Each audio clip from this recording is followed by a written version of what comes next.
Ok, nous vous saluons et c'est toujours Alpha Lumière qui vous parle. Nous commençons comme d'habitude avec notre information permanente, communément appelée rappel, mais nous l'appelons information permanente parce que la parole de Dieu est permanente et c'est une connaissance qu'il ne faudra jamais négliger. Alors nous commençons avec Deutéronome chapitre 10 et le verset 16. Le verset 16 de Deutéronome, il est dit « Vous circoncirez donc votre cœur et vous ne raidirez plus votre cou. » Donc les cœurs doivent être circoncis pour pouvoir dominer la désobéissance. Et ici, la désobéissance est exprimée dans l'expression « ne plus raidir le cou ». Raidir le cou, c'est être désobéissant. Et ne pas raidir le cou, c'est obéir. Et quand le cœur est circoncis, eh bien l'individu va obéir. Obéir à quoi? À la parole de Dieu. Obéir aux instructions de Dieu. Pratiquer les commandements de Dieu. Mais si on n'a pas encore connu la circoncision de son cœur, eh bien on va être toujours rebelle. On va continuer à évoluer dans la désobéissance. Alors, toujours dans Deutéronome, nous prenons le chapitre 30 et nous lisons là le verset 6.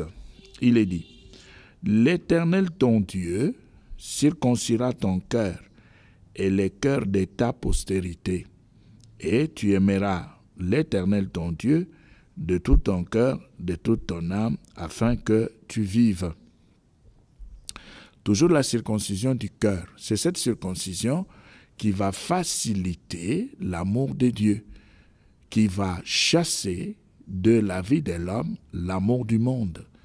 Parce qu'il est dit que celui qui aime le monde et les choses qui se trouvent dans le monde, l'amour du Père n'est point en lui. C'est-à-dire que l'amour du Père a été remplacé par l'amour du monde.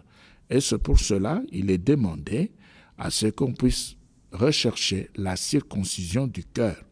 Ici au verset 6, dans Deutéronome 30, il est dit « L'Éternel ton Dieu circoncira ton cœur ». C'est Dieu lui-même qui vient pour faire la circoncision du cœur.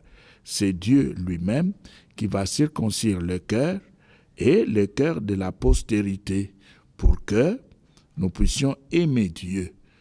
Et aujourd'hui, si nous avons des gens qui n'aiment pas Dieu, eh bien, c'est simplement parce qu'ils n'ont pas connu la circoncision de leur cœur. Et c'est pourquoi ils n'ont pas l'amour de Dieu, l'amour de la parole de Dieu, l'amour des choses de Dieu, l'amour de Christ. Ils n'en ont pas parce qu'ils n'ont pas connu la circoncision de leur cœur. Maintenant, dans Colossiens 2, dans Colossiens chapitre 2, l'apôtre Paul parle en récupérant la pensée de Deutéronome 10, 16, Deutéronome 30, 6. Paul récupère cette pensée et Paul présente la même pensée aux chrétiens qui étaient à Colosse. Et qu'est-ce qu'il leur dit? Nous sommes là dans Colossiens chapitre 2 et nous prenons le verset 9 jusqu'à 11. Et si nous prenons Colossiens 2, 9 jusqu'à 11, et vous allez voir que Paul a complètement récupéré la pensée de Deutéronome 10, 16, Deutéronome 30 et le verset 6. Voilà, Colossiens 2, 9, 11. Il est dit « Car en lui habite corporellement toute la plénitude de la divinité. Vous avez tout pleinement en lui, qui est le chef de toute domination et de toute autorité. » Verset 11. « Et c'est en lui que vous avez été circoncis, d'une circoncision que la main n'a pas faite, que la main de l'homme ne pouvait pas accomplir. » C'est pourquoi dans Deutéronome 30, le verset 6, on nous dit que c'est l'Éternel Dieu lui-même qui va s'occuper de la circoncision de cœur, et de cœur de ceux-là qui entendent maintenant et de la postérité. Dieu lui-même. Et c'est pourquoi ici, Paul, récupérant la même pensée, les dit ouvertement aux Colossiens. C'est en lui que vous avez été circoncis d'une circoncision que la main n'a pas faite, mais de la circoncision de Christ, qui consiste dans le dépouillement du corps de la chair. Voilà la réalisation par Christ de la circoncision du cœur. Alors maintenant, quand le cœur est circoncis, l'homme va reconnaître le fait que sur la terre aujourd'hui, il n'y a un seul représentant de Dieu, un seul représentant de Dieu sur la terre. Et cela, nous le voyons dans Hébreux 1, le verset 1 jusqu'à 3. Un seul représentant de Dieu sur la terre. C'est lui qui peut nous aider à connaître Dieu, le vrai, le Créateur, un seul.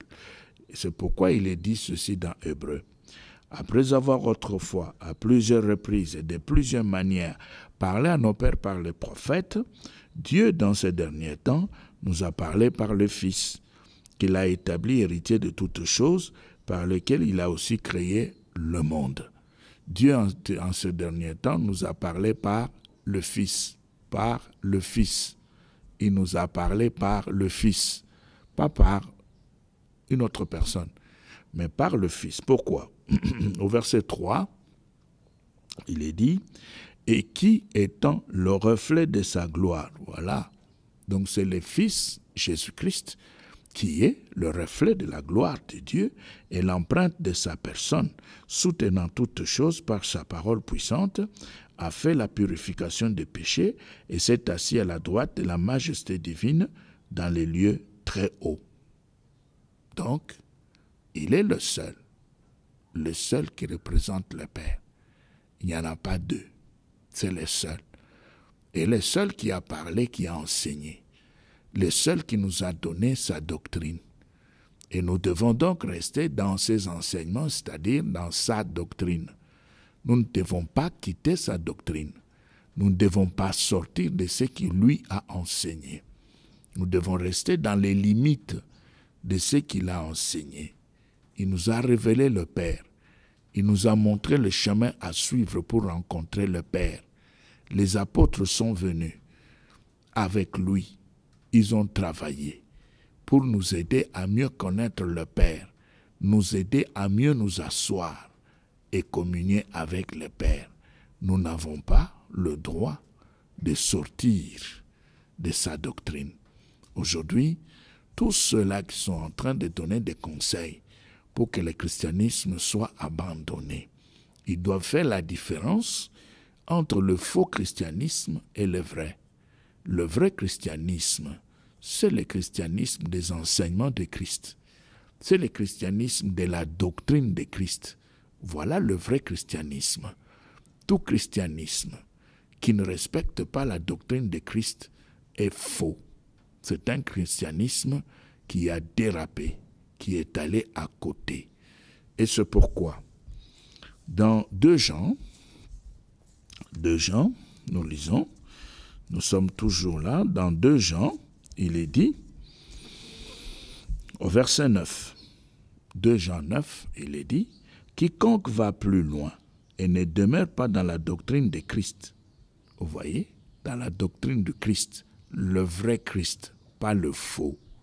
Le vrai Christ, pas le faux. Parce que le faux est le Christ matérialiste. C'est le Christ de la recherche de la gloire terrestre. C'est ça le faux. Le vrai est un esprit vivifiant qui donne la vie par le Saint-Esprit. Voilà le vrai. Le vrai, lui, donne la vie. Il est là pour la vie. Le faux est là pour la gloire de ce monde, pour la recherche de la prospérité matérielle. Voilà le faux. Et c'est pourquoi nous disons, il est écrit, « Quiconque va plus loin et ne demeure pas dans la doctrine de Christ n'a point Dieu. Celui qui demeure dans cette doctrine a le Père et le Fils. » Donc, si vous êtes dans la doctrine de Christ, vous avez le Père et le Fils est avec vous. Et tous ceux-là qui acceptent la doctrine seront aussi avec vous. Au verset 10, l'apôtre Jean donne un conseil.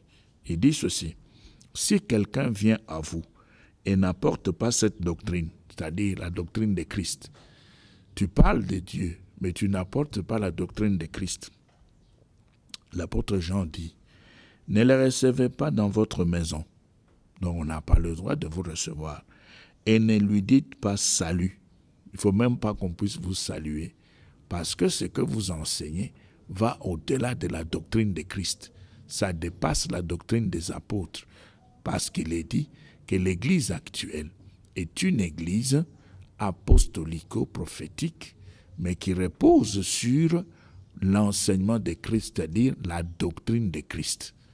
Donc vous avez l'enseignement des apôtres et des prophètes, Jésus-Christ lui-même étant la pierre angulaire. Maintenant, si vous sortez des enseignements des apôtres, des prophètes, et vous allez plus loin, vous laissez la doctrine de Christ, vous n'avez pas Dieu, vous n'avez pas le Fils. Tout ce que vous faites là sont des aventures.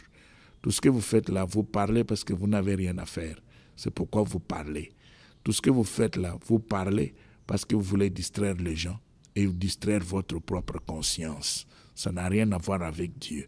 Ça n'a rien à voir avec Christ, parce que vous êtes allés trop loin. Alors, quel est alors notre problème aujourd'hui? Aujourd'hui, nous voulons parler des avantages de la régénération. Vous avez recherché la génération, comme nous l'avions dit la fois passée, dans la dernière intervention. Nous avions parlé de la nature véritable de la régénération. En quoi est-ce qu'elle consistait, cette régénération? Et quand on est régénéré, qu'est-ce qui se passe? Qu'est-ce qu'on devient? On a montré cela dans l'intervention passée, c'est-à-dire la toute dernière. Mais aujourd'hui, quand on est déjà régénéré, c'est-à-dire la régénération, c'est la nouvelle naissance. La régénération, c'est la vie nouvelle en Christ. La régénération, c'est la résurrection spirituelle. Nous avons vu cela dans Éphésiens. Nous pouvons vous le rappeler en lisant Éphésiens 2, 1 et 2. Vous allez voir que la régénération ne peut se comprendre que par rapport à la résurrection spirituelle. S'il n'y a pas de résurrection spirituelle, il n'y a pas régénération. On n'est pas régénéré, rien n'a changé. On est toujours le même. Éphésiens 2, 1 et 2. Vous étiez morts par vos offenses et par vos péchés, dans lesquels vous marchiez autrefois selon le train de ce monde, selon le prince de la puissance de l'air, de l'esprit qui agit maintenant dans les fils de la rébellion. Vous voyez, vous étiez morts. Mais vous ne pouvez pas vous ressusciter vous-même. Il faudra qu'il y ait quelqu'un qui s'approche pour vous ressusciter. Vous ne pouvez pas vous ressusciter vous-même. À cause des offenses et des fautes et des péchés, vous êtes dans la mort. La mort signifie être séparé d'avec Dieu. Vous êtes très loin de Dieu. Dieu ne vous connaît pas, vous ne le connaissez pas. Et vous vivez physiquement sur la terre, mais spirituellement, vous n'existez pas aux yeux de Dieu. Maintenant, au verset 5, il est dit, « Nous qui étions morts », toujours dans Éphésiens 2, 5, « Nous qui étions morts par nos offenses, nous a rendus à la vie avec Christ. C'est par grâce que vous êtes sauvés. » Verset 6, « Il nous a ressuscités ensemble, nous a fait asseoir ensemble dans les lieux célestes en Jésus-Christ. » Vous voyez, ici, on nous parle de la résurrection. C'est le déjà et le pas encore. Déjà, c'est la résurrection spirituelle, pas encore la fin de toutes choses, la résurrection pour la vie éternelle. Vous voyez? Donc, on ne peut connaître que la résurrection spirituelle pour le moment.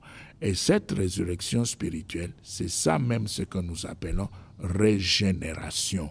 Parce que l'homme restera physiquement le même, mais son esprit va commencer à vivre parce que cet esprit est maintenant plus près de Dieu, parce que cet esprit est dans la présence de Dieu. Maintenant, l'homme régénéré a connu la nouvelle naissance. Il aura sur la terre une nouvelle vie. Il va vivre maintenant en nouveauté de vie. Il ne pourra plus continuer à vivre et à faire des choses qu'il avait l'habitude de faire avant la résurrection spirituelle, avant la régénération. Non, les choses changent. le style de vie change. Mais maintenant, quels sont les avantages? Parce que c'est là notre problème aujourd'hui. Les avantages. Eh bien, les avantages sont là dans 2 Corinthiens 5, 20, 21. Nous sommes là. 2 Corinthiens 5, 20, 21. Vous êtes ressuscités spirituellement. Mais qu'est-ce qui va se passer maintenant? Si nous prenons le verset 19, nous pouvons prendre le verset 19, et avec le verset 19, on nous dit « Car Dieu était en Christ, réconciliant le monde avec lui-même, en n'imputant point aux hommes leurs offenses, et il a mis en nous la parole de la réconciliation. » Oui. Maintenant, au verset 20, « Nous faisons donc les fonctions d'ambassadeurs pour Christ. Comme si Dieu exhortait par nous, nous vous en supplions. Au nom de Christ, soyez réconciliés avec Dieu. Celui qui n'a point connu le péché, là c'est le verset 21, il a fait devenir péché pour nous, afin que nous devenions en lui justice de Dieu. » Vous voyez? Donc, Dieu était en Christ. En Christ. Qu'est-ce qu'il faisait en Christ? Il était en train de se réconcilier le monde avec lui-même. Il est entré en Christ pour se réconcilier le monde avec lui-même. Voilà. C'est le travail qu'il a fait. Maintenant, quand il termine ce travail, il nous donne maintenant la parole de la réconciliation. Il place cette parole de la réconciliation en nous. Maintenant, quand nous recevons la parole de la réconciliation, c'est le don de Dieu. Nous devenons donc des ambassadeurs pour Christ sur la terre. Maintenant, nous commençons à parler de Jésus-Christ partout où nous pouvons nous retrouver. Nous parlons de lui parce que nous sommes ses ambassadeurs. Partout nous allons nous retrouver. 1 Pierre 2. Dans 1 Pierre 2, vous allez voir au verset 24. C'est la même pensée qui revient, mais présentée par l'apôtre Pierre. Ce que nous avions lu là, c'était Paul. Maintenant, nous prenons Pierre, 1 Pierre 2, 24. Pierre dit, « Lui qui a porté lui-même nos péchés en son corps sur le bois, afin que mort au péché, nous vivions pour la justice. Lui par les meurtrissures duquel vous avez été guéris. » Ah, l'apôtre Pierre est clair. Nous vivions pour la justice. C'est ici où nous allons maintenant commencer à utiliser d'autres versions pour que vous puissiez bien comprendre la pensée développée par l'apôtre Pierre. Il dit, nous lisons maintenant dans Parole de vie. Parole de vie, nous prenons 1 Pierre, chapitre 2, et nous allons lire ensemble avec vous. 1 Pierre, voilà, le chapitre 2, et nous allons lire avec vous le verset 24. Le verset 24 dit ceci, dans 1 Pierre 2. Voilà, il est là. Sur le bois de la croix, il a porté lui-même nos péchés dans son corps. C'est pourquoi nous avons cessé de vivre pour le péché. Nous avons cessé de vivre pour le péché. Parce qu'on est régénéré. Parce qu'on a connu la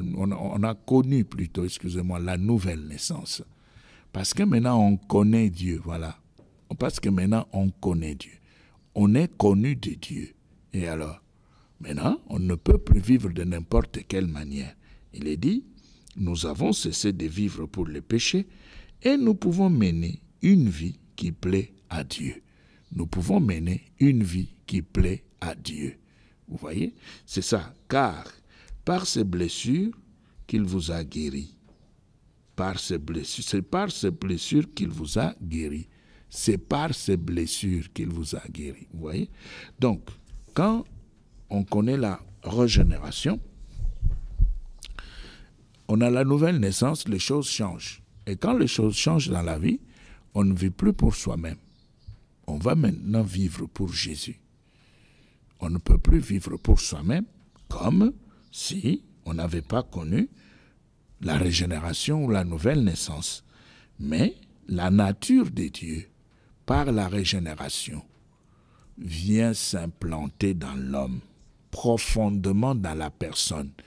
La nature de Dieu, par la régénération, vient s'implanter dans l'homme. Et cette nature de Dieu qui vient s'implanter dans l'homme va aller beaucoup plus profondément que la nature charnelle terrestre. Cette nature restera dans l'homme à cause de la régénération. Alors maintenant, cet homme qui a connu la régénération, qui a reçu la nature de Dieu, maintenant, regardez, nous allons voir maintenant les avantages de la régénération. Ça se trouve d'abord dans 2 Pierre 1. Nous allons dans 2 Pierre 1, le verset 4. Avantages de la régénération. Nous commençons par le verset 3. 2 Pierre 1, 3, 4. Et c'est là où nous voyons le premier point dans les avantages de la régénération.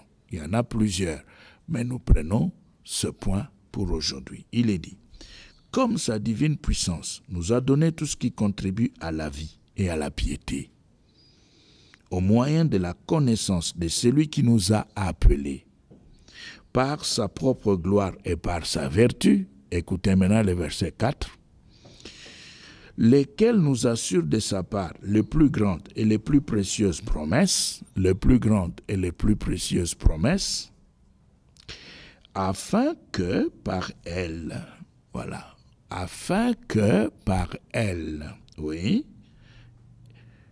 vous deveniez participants de la nature divine, en fuyant la corruption qui existe dans le monde par la convoitise. Voilà. Participants de la nature divine. C'est ce que nous avons dit. Quand on connaît la résurrection spirituelle, la régénération, c'est-à-dire la nouvelle naissance, la nature de Dieu vient s'implanter dans l'homme. Et cette nature qui s'implante dans l'homme va dépasser, elle va aller beaucoup plus profondément en dépassant la nature charnelle terrestre de l'homme. Parce que c'est la nature de Dieu, c'est la nature du Créateur. Maintenant, par la présence de cette nature dans la personne, l'homme devient participant de la nature divine. Vous voyez? L'homme devient participant de la nature divine. Voilà pourquoi il faut chercher la nouvelle naissance. Voilà pourquoi il faut rechercher comment naître de nouveau, comment être régénéré, comment connaître la résurrection spirituelle pour recevoir cette nature divine qui va s'implanter dans la personne, qui va aller beaucoup plus loin dans l'être de la personne pour pouvoir s'installer. Et alors là maintenant, l'homme devient participant de la nature divine. Participant de la nature divine, pourquoi faire? Mais c'est pour vivre pour Christ. C'est pour pouvoir travailler avec la parole de la réconciliation. C'est pour pouvoir être ambassadeur de Christ sur la terre. On n'a pas la nature de Dieu pour aller travailler dans l'entreprise de fabrication de savon. Non, on n'a pas la nature de Dieu pour aller travailler dans l'entreprise de fabrication de peinture. Non, on a la nature de Dieu pour la parole de la réconciliation et pour être ambassadeur de Christ sur la terre. On n'a pas la nature de Dieu pour la chair, pour la terre, pour la matière, pour les choses matérielles, mais on a la nature de Dieu pour Dieu. On a la nature de Dieu pour Dieu. C'est comme l'homme sur la terre. L'homme a la nature de l'homme pour l'homme. Il a la nature de l'homme pour l'homme. Il est passé par la procréation. Il a été engendré par les humains. Il est parmi les humains. Il est homme pour les hommes. Et quand on reçoit la nature de Dieu, on devient participant de la nature de Dieu par la régénération. C'est pour Dieu. Ce n'est pas pour la terre, c'est pour Dieu. Jean 3, 6. Dans Jean chapitre 3, au verset 6, il y a là autre chose de très important que Dieu lui-même, par la bouche de Christ, avait communiqué à Nicodème. Écoutez, Jean 3, le verset 6, il est dit ceci. C'est Jésus qui parle en s'adressant à Nicodème. Il lui dit, « Ce qui est né de la chair est chair. » Vous voyez, « Ce qui est né de l'esprit est esprit. » Si vous avez la nature humaine, vous êtes parmi les humains. Si vous avez la nature divine, eh bien, vous l'avez pour la nature divine, pour Dieu. Vous n'avez pas la nature divine pour pouvoir aller travailler dans une entreprise qui fabrique les tapis. Et quand vous êtes là, vous dites, voilà, j'ai reçu la nature divine et pour pouvoir venir travailler et travailler avec succès dans ce qui appartient à la terre, dans ce qui appartient à ce monde. Non. Dans Colossiens, nous allons dans Colossiens. Colossiens 1, vous allez voir pourquoi Paul parle. Nous rentrons, nous avons déjà lu des versets dans Colossiens, mais nous reprenons Colossiens, premier chapitre. Colossiens 1, le verset 27. 27, écoutez ce qui est dit. À qui Dieu, nous pouvons commencer par 26. Les mystères cachés de tout temps et dans tous les âges, mais révélés maintenant à ses saints, à qui Dieu a voulu faire connaître quelle est la glorieuse richesse de ces mystères parmi les païens, savoir Christ en vous, l'espérance de la gloire. Donc vous êtes régénérés, vous avez reçu la nature divine, pas pour le monde, pas pour la chair, pas pour la terre, pas pour la prospérité matérielle, mais pour le ciel, pour Jésus-Christ, pour Dieu lui-même. Voilà le vrai Christ, ce qu'il fait. Il ne vous régénère pas pour que vous puissiez poursuivre la gloire des hommes sur la terre, pour que vous puissiez commencer à chercher les biens matériels. Non, Christ vous régénère pour que vous puissiez maintenant retrouver votre véritable identité. Alors, dans Galates chapitre 2, c'est toujours Paul qui parle. Dans Galates 2, Paul dit quelque chose de très important. Il dit ceci. Galates 2, un verset connu, et que nous avons tous l'habitude même de réciter. Galates 2, 20, Paul dit, « J'ai été crucifié avec Christ, et si je vis, ce n'est plus moi qui vis, c'est Christ qui vit en moi. Si je vis maintenant dans la chair, je vis dans la foi au Fils de Dieu, qui m'a aimé, qui s'est livré lui-même pour moi. » Vous voyez, il le dit clairement, « Je vis dans la foi au Fils de Dieu, qui m'a aimé, qui s'est livré lui-même pour moi. » Il ne dit pas qu'il est en train de vivre pour l'argent. Il ne dit pas qu'il est en train de vivre pour construire des grands bâtiments sur la terre, des méga structures, des méga church, pour dire, non, voilà, maintenant, nous allons construire notre église en étage. Non. Dans Romains au chapitre 8, Romains 8, quand on vit maintenant, on a reçu la nature de Dieu, eh bien la nature de Dieu, on l'a obtenue pour Dieu. On l'a obtenue pour la parole de la réconciliation. On l'a obtenue pour que nous puissions maintenant marcher pour le compte de celui qui a payé le prix. Dans Romains 8, au verset 14, il est dit, « Car tous ceux qui sont conduits par l'Esprit de Dieu sont fils de Dieu. » Maintenant, Dieu va vous conduire, de par sa nature et son esprit, pour la fabrication des savons.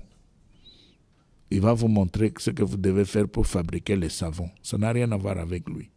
Ça, c'est la terre. Il va vous conduire dans la mise en pratique, dans l'exercice de la parole de réconciliation. Il va vous conduire dans vos fonctions d'ambassadeur pour Christ sur la terre.